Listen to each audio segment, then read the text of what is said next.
Hi అండి, నేను మీ Chandrika. Welcome back to Ask Kitchen Wonders. ఈరోజు మన కిచెన్లో టేస్టీగా హెల్తీగా ఒక బ్రేక్ఫాస్ట్ రెసిపీ అయితే చూపుతున్నానండి. ఇది మన బాడీకి చాలా హెల్తీ రెసిపీ అండి.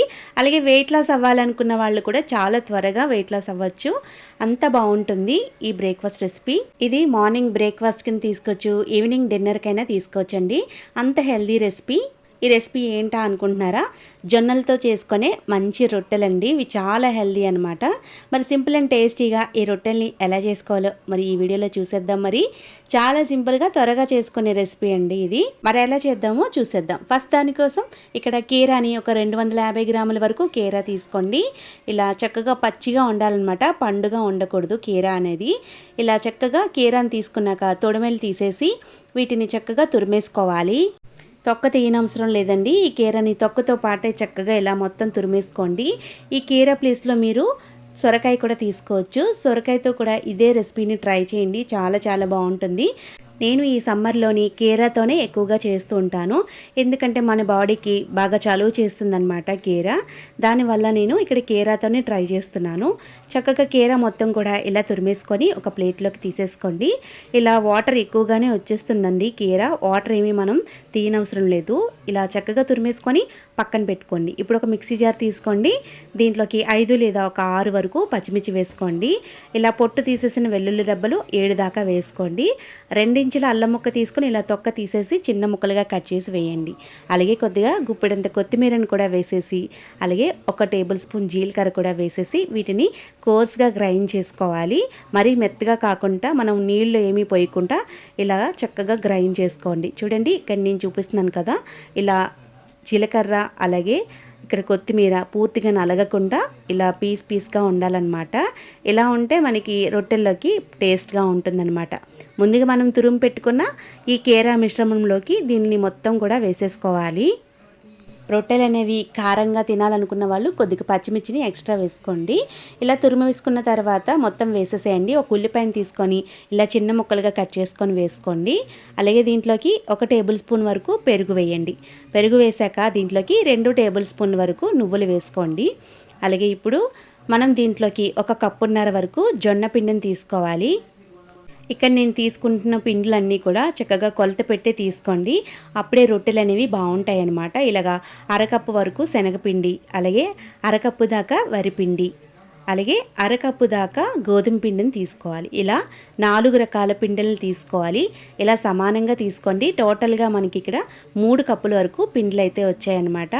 1 టేబుల్ స్పూన్ ఉప్పు వేసుకొని 1 టేబుల్ స్పూన్ నెయ్యి వేసుకొని మొత్తం కూడా ఉప్పు నెయ్యి పిండికి బాగా పట్టించాలి. కొద్దిగా ఇంగుం కూడా కొద్దిగా జల్లేసుకోండి. ఇలా జల్లుకున్న తర్వాత మనం తీసుకున్న పిండిలోకి బాగా కలిసిపోయేలాగా మొత్తం బాగా కలపాలి. మనం వాటర్ ఏమీ వేయనవసరం లేదు. మన కీరాలో ఉన్న వాటర్ శాతానికి ఈ ముద్ద అంతా చక్కగా బాగా మిక్స్ అవుతుందండి. ఇంకా మీరు ఏ వాటర్ వేయనవసరం లేదు. కరెక్ట్గా కన్సిస్టెన్సీ అనేది ముద్ద అనేది ఇలా చపాతీ ముద్ద కన్నా కొద్దిగా సాఫ్ట్గానే ఉండాలన్నమాట. మరీ గట్టిగా కాకుండా ఇలా ఉంటే సరిపోతుంది. చూడండి, ఇక్కడ నేను పిండి కన్సిస్టెన్సీ అనేది మీకు చూపిస్తున్నాను కదా, రొట్టెల్ని ఒత్తుకునే విధంగా ఇలా గట్టిగా ఉండాలన్నమాట. మరీ పలచబడిపోయింది అనుకోండి, కొద్దిగా జొన్న పిండిని వేసుకొని పిండి కన్సిస్టెన్సీ అనేది ఇలా చూసుకోండి. ఇప్పుడు ఈ పిండిని ఒక 10 నిమిషాల పాటు పక్కన పెట్టేసుకోండి. ఇలా బాగా కలుపుకుంటూ ఒక 10 నిమిషాలు అయినా సరే ఈ పిండిని పక్కన పెట్టి మనం రొట్టెల్లా ఒత్తేసుకొని కాల్చేసుకోవడమేనండి. ఇలా పక్కన పెట్టండి. ఇప్పుడు ఒక ప్లేట్ అయితే తీసుకోండి. రొట్టెల్ని ఒత్తడానికి ఇక్కడ కాటన్ క్లాత్ని నీళ్ళల్లో తడిపి కొద్దిగా పిండేసి తీసుకోండి. ఇప్పుడు దీని మీద మనం ఏ సైజ్ అయితే రొట్టెల్ని కావాలనుకుంటున్నామో అంత పిండి ముద్దని తీసుకొని ఇక్కడ చక్కగా మందంగా కాకుండా ఇరువైపులా కూడా చక్కగా ఒత్తేసుకోవాలి. అంచుల వెంట మందంగా లోపల కొద్దిగా పలుచగా ఉంటే రొట్టెలు అనేవి సరిగ్గా కాలవండి. అన్ని వైపులా కూడా చక్కగా ఇలా ఒత్తేసుకోండి. ఇలా చేత్తో ఒత్తేసుకుంటే మనకి ఈజీగా క్లాత్ నుంచి రిమూవ్ అయిపోతాయి. చూడండి ఎంత చక్కగా రొట్టెలు అనేవి చాలా బాగా వచ్చేసాయి. స్టవ్ పైన పెనం పెట్టుకొని ముందుగానే హీట్ చేసుకోవాలండి. ఇలా హీట్ అయిన పెనం మీద మనం చేత్తో ఇలా వేసేసుకొని ఇరువైపులా చక్కగా కొద్దిగా నెయ్యితో కానీ నూనెతో కానీ ఈ రొట్టెల్ని కాల్చుకుంటే చాలా చాలా టేస్టీగా ఉంటాయి. నెయ్యి ప్లేస్లో మీరు నూనె కూడా వేసుకొని ఈ రొట్టెల్ని కాల్చుకోవచ్చండి. 1 నిమిషం పాటు అలా ఉంచిన తర్వాత రెండో వైపు కూడా ఇలా తిప్పుకొని రొట్టెల్ని మంచి గోల్డెన్ కలర్ షేడ్లో వచ్చేంత వరకు రొట్టెల్ని బాగా కాల్చుకొని తీసేసుకోవడమే. రొట్టెలు కాల్చేటప్పుడు మీడియం ఫ్లేమ్లో పెట్టుకొని రొట్టెల్ని దగ్గరుండి కాల్చుకోవాలి.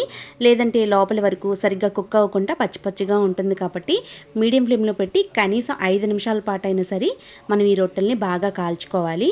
ఇలా రెండోసారి కూడా చక్కగా ఇలా రొట్టెల్ని చేత్తో వేసేసుకొని పైనుంచి మళ్ళీ నూనె కానీ నెయ్యి కానీ వేసుకొని ఇలా మంచిగా వేయించేసుకోండి. చూడండి చక్కగా మనకి ఇలా ఒత్తుకుంటూ రొట్టెల్ని కాల్చుకున్నామంటే ఎక్సలెంట్గా ఉంటాయి ఈ జొన్న రొట్టెలు.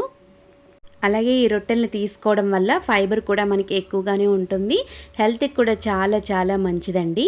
అంతే, ఎంతో సింపుల్ అయిన టేస్టీ అయిన ఈ జొన్న రొట్టెల్ని ఒక్కసారి మీరు కూడా ట్రై చేసేయండి. పిల్లలకైనా పెద్దవాళ్ళకైనా చాలా చాలా simple and tasty healthy recipe అనమాట. దీంతో కాంబినేషన్గా ఎలాంటి చట్నీలు అవసరం లేదు, ఉత్తిగానే తినేసేయచ్చు, అంత బాగుంటాయి ఈ రొట్టెలు అనేవి. కానీ నేను పెరుగుతోని ఉల్లిపాయతోని ఇక్కడ సర్వింగ్ చేసుకొని ఇలా ఏం లేకుండా ఉత్తిగానే తినేసేయచ్చు. షుగర్ పేషెంట్స్కి, అలాగే డయాబెటీస్ ఉన్న వాళ్ళకి, అలాగే వెయిట్ లాస్ అవ్వాలనుకున్న వాళ్ళకి డెఫినెట్గా ట్రై చేయాల్సిన రెసిపీ అండి. చాలా చాలా హెల్దీ రొట్టెలు అనమాట. మరి డెఫినెట్గా ట్రై చేయండి. ట్రై చేసి మీకు ఎలా కుదిరిందో నాతో కింద కామెంట్ సెక్షన్లో కామెంట్ కూడా చేయండి. మరిన్ని టేస్టీ అండ్ సింపుల్ రెసిపీస్ కోసం మన ఆస్క్ కిచెన్ వండర్స్ ఛానల్ని తప్పకుండా సబ్స్క్రైబ్ చేయండి. Thanks for watching.